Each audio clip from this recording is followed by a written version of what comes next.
Halo, hari ini aku mau me time. Aku mau ke perpustakaan, mau ke bibliotek. Tapi hari ini tuh sebenarnya aku mau ke gym. Mau ke gym, ke fitness studio, tapi aku mager karena hari ini aku abis setrika. Banyak banget selikannya. Terus capek. Yaudah deh, mager deh. Jadi di akhirnya kita mau ke perpustakaan. Aku mau ke perpustakaan. Cuacanya dingin, aku lupa bawa jaket lagi. Sebenarnya hari ini, bulan ini tuh Frulings, musim semi, tapi nggak tahu kenapa kayak minggu ini kayak mendung, hujan gitu loh, jarang ada matahari minggu ini. Jadi ya udah nggak apa-apa deh. Hari ini nggak naik sepeda, mau naik kereta S-Bahn karena dingin, jadi males ngayuhnya. Hari ini aku mau ngerjain beberapa to-do list, mau baca buku, mau belajar di YouTube public speaking, kayak gitu-gitu. Aku lagi tertarik sama hal-hal baru gitu loh.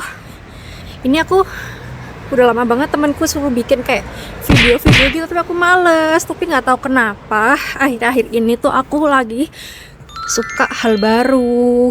Jadi aku hari ini udah bawa iPad, udah bawa buku, udah bawa alat tulis dan sebagainya. Nih, itu stasiun utama Bahnhof.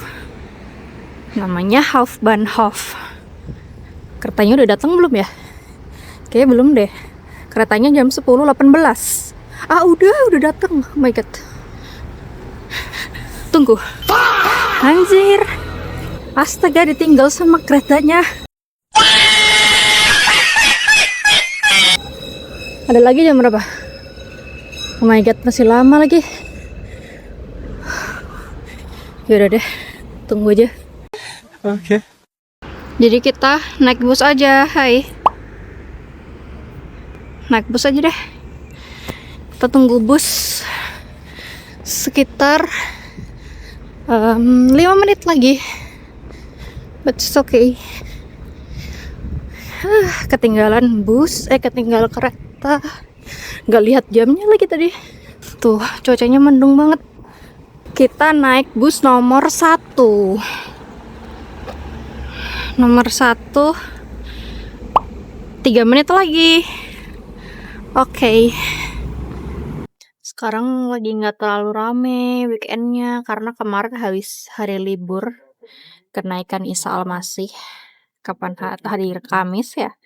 Terus Jumat, hari Jumat anak-anak TK pada masuk, tapi anak-anak SD, SMP, SMA tuh lagi libur gitu loh. Jadi lumayan sepi, kayaknya mereka lagi long weekend gitu, liburan kali ya. Tapi aku nggak liburan. Busnya datang.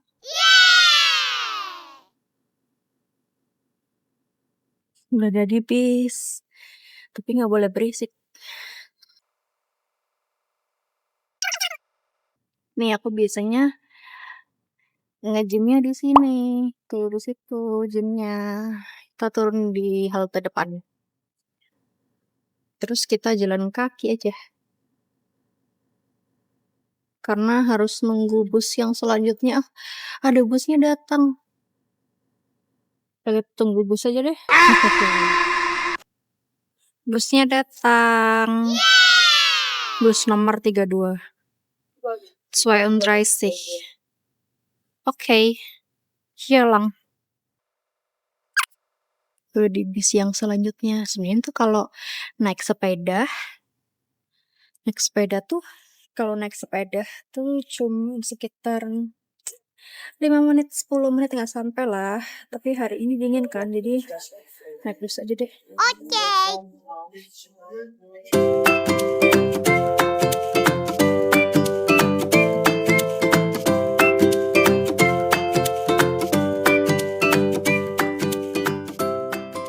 Jadi ini tuh gedung bioskop. Kalau nonton bioskop atau teater tuh, teater di situ bioskopnya. Tapi aku nggak pernah sih nonton bioskop di sini. Ada McDonald's. Tuh, McDonald's-nya kecil. Nggak kayak di Indonesia gede banget McDonald's-nya ya. Sini kecil McDonald's-nya. Tuh, kita mau masuk ke bibliotek perpustakaan. Tuh di pojokan tuh biblioteknya, perpustakaannya. Nih, perpustakaan.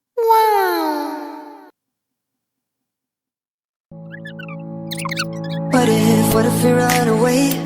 What if we left today? What if we say goodbye to safe and sound? What if we're hard to find? What if we lost our minds? What if we let them fall behind and never found? And when the lights start flashing like a photo booth and the stars exploding, we'll be fireproof. My youth is yours, tripping on stars and waterfalls. My youth is yours, run away now with forever. My youth is yours, a truth to light a party. My youth is yours.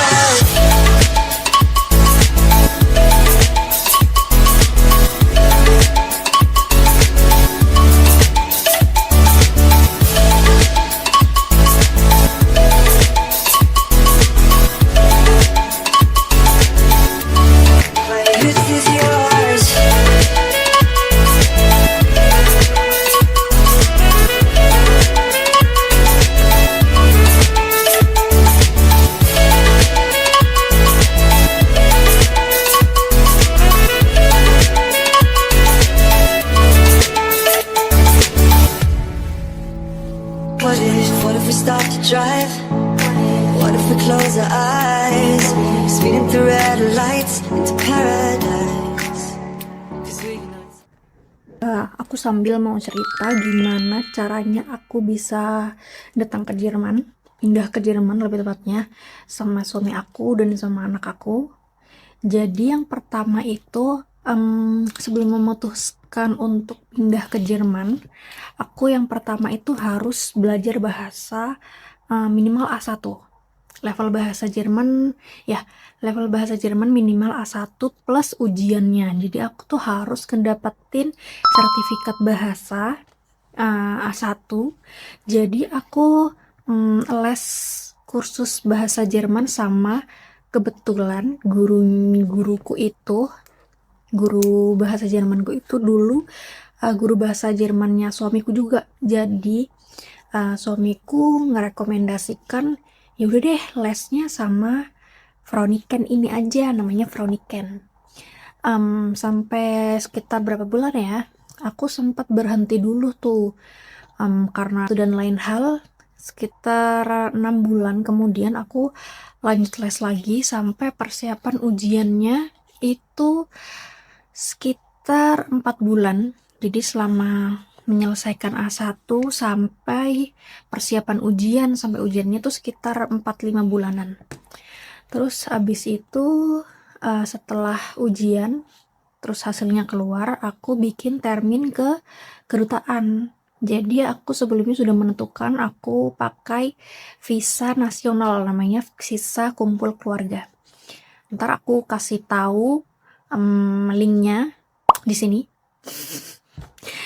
Kasih tahu linknya antara apa aja kalau misalnya kalian mau pindah ke Jerman juga, mungkin siapa tahu menikah juga sama orang Jerman atau yang suaminya kerja di sini terus mau ikut suaminya pindah tuh, nanti kalian bisa cari tahu persyaratan visa-visanya tuh apa aja.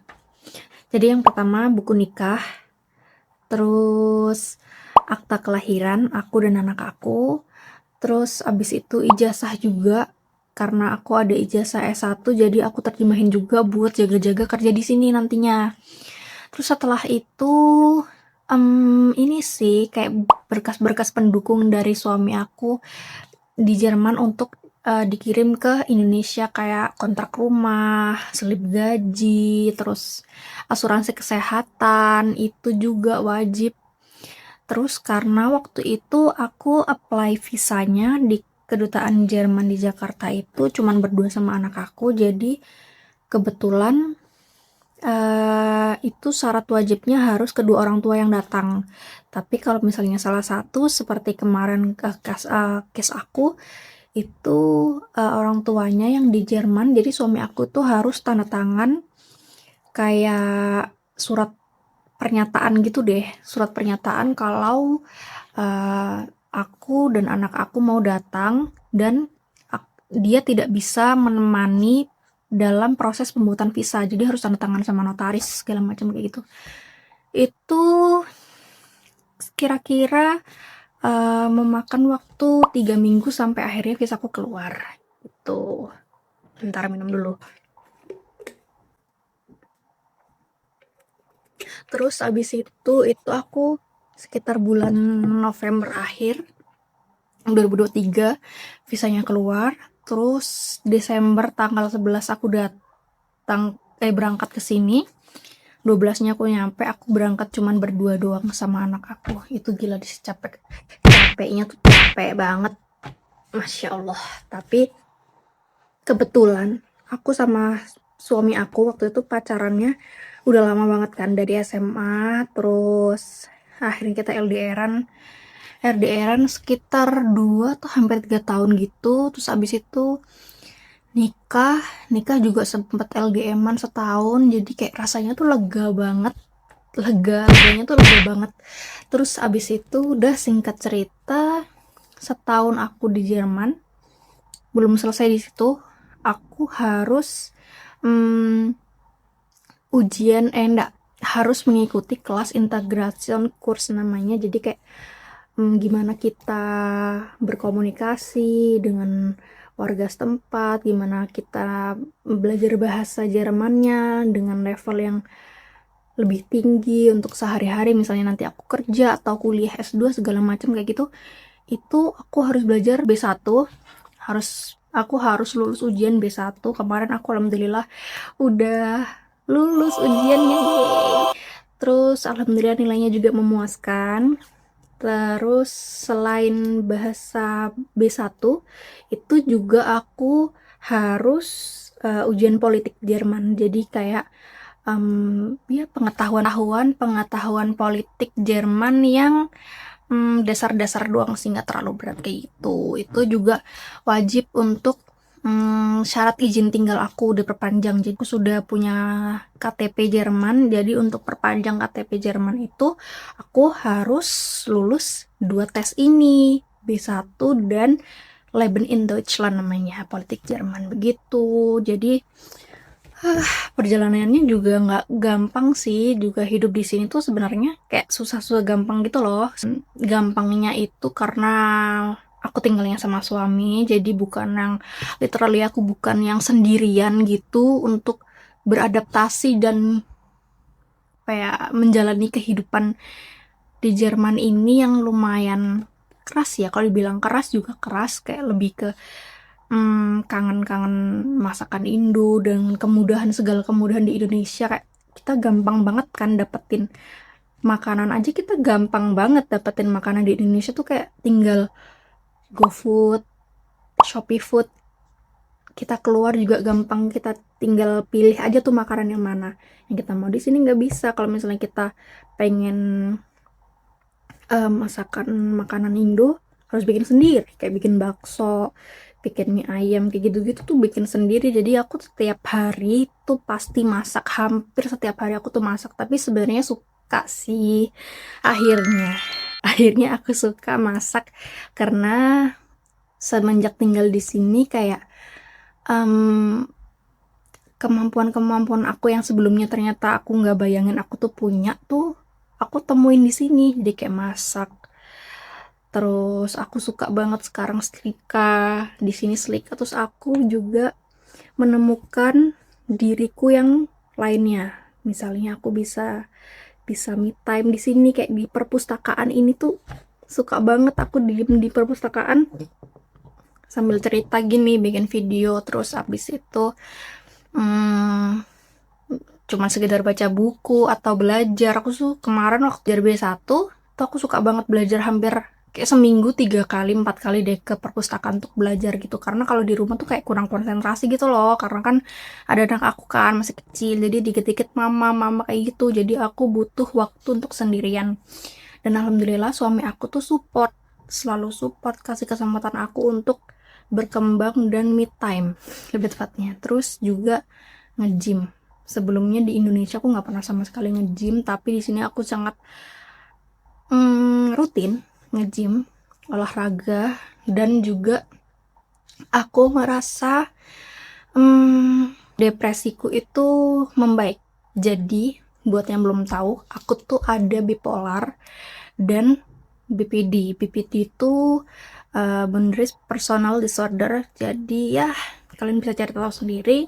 Jadi sejak 2021-an kalau nggak salah ya, aku didiagnos sama psikiaterku, dokter jiwa aku, kalau aku tuh bipolar, BPD, anxiety. Jadi aku tuh sangat kesulitan untuk mengelola moodku, lebih tepatnya mengelola moodku, dimana kalau misalnya aku lagi fase depresi, aku tuh bener-bener nggak bisa ngapa-ngapain, cuman sekedar kayak bangun atau melakukan aktivitas yang aku suka sebelumnya, kayak nge-gym lah, belajar segala macam. Aku tuh happy banget sebenarnya sama proses belajar segala macam.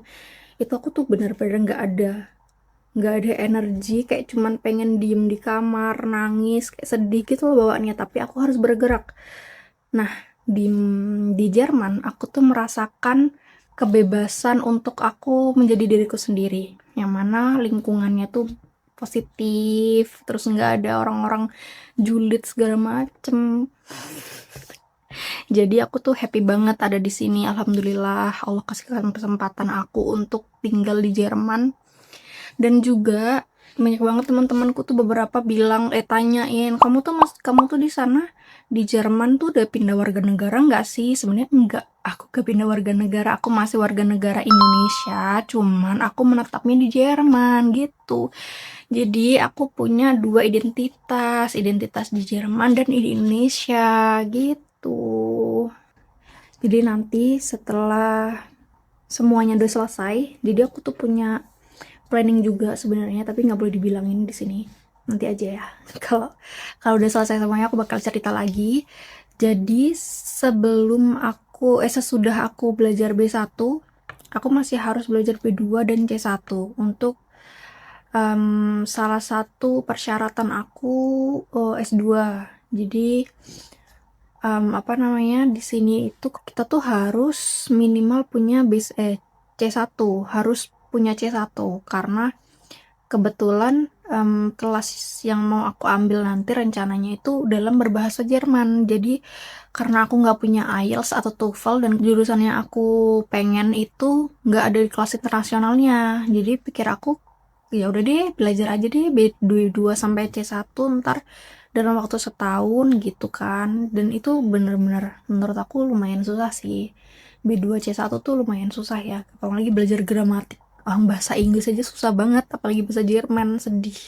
Jadi tapi ya namanya juga hidup. Aku percaya kalau apa yang aku tanam sekarang itu nanti 5 tahun ke depan aku bakal memetiknya dengan bahagia dan dengan hati yang udah siap.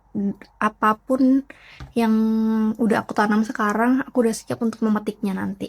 Jadi karena salah satunya juga aku pengen kerja kan di sini. Aku nggak pengen jadi ibu rumah tangga udah selesai, kayak aku pengen bekerja, aku nggak pengen jadi ibu rumah tangga lagi gitu. Jadi kuota aku untuk menjadi ibu rumah tangga tuh udah selesai.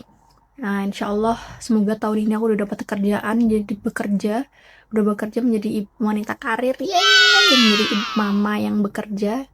Aku punya uang sendiri, jadi aku juga pengen bawa ibu aku datang ke sini, jadi nggak perlu pulang-pulang terus gitu. Jadi kan kita kan sebagai anak rantau kan juga kayak pulang tuh sebenarnya pulang orang tua ya, kita tuh pulang untuk menjenguk gitu loh. Kalau cuman kita sebenarnya tiap hari juga berkomunikasi, tapi kan beda ya, kita sebagai anak rantau tuh pasti ada keinginan untuk pulang. Kalau misalnya bisa setahun sekali pulang mah tiap tahun pulang, tapi ya taulah tiket tuh mahal banget. Apalagi kalau aku pulangnya bertiga tuh lumayan bisa sampai 30 jutaan itu PP pulang pergi tuh, Jerman dan Jerman Indonesia. Belum nanti makannya, jajannya segala macam tuh lumayan banget. Jadi menurut aku dan suami aku tuh better kalau orang tua aja yang datang ke sini jengukin kita sebulan 2 bulan tuh, kayak mereka tuh udah happy banget, pasti udah senang banget gitu. Gitu deh. Thank you. Bye bye.